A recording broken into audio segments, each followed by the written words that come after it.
we're gonna put your feet on the wall with your knees bent, and you're gonna determine either how close you can be to the wall, but also keep in mind that I want you to make sure it doesn't bother your knees.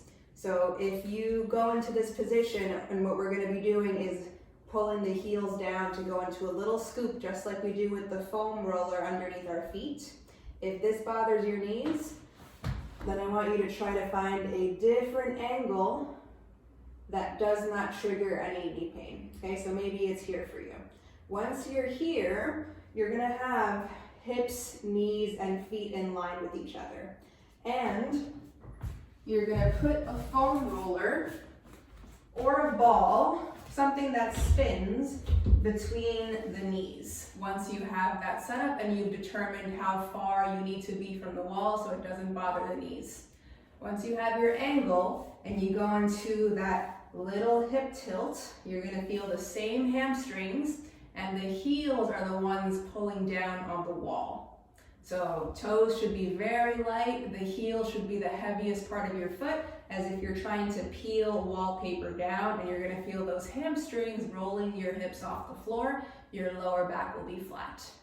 So now that you have the setup, you're gonna think about spinning this roller in place very slowly. So I'm gonna start pulling down with my right leg, and it's very, very small.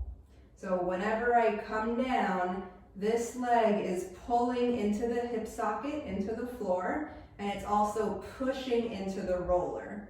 So you're gonna feel inner thigh and obliques on the side that pulls down. Now I'm gonna go to the other side.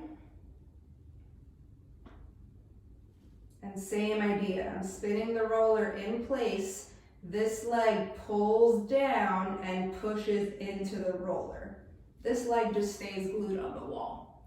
And you're gonna do this very slowly. So you're making sure the roller stays in place, it doesn't shift side to side, and you're trying to feel heel contact, pulling one leg into the hip socket, keeping it pressed, and then we go to the other side.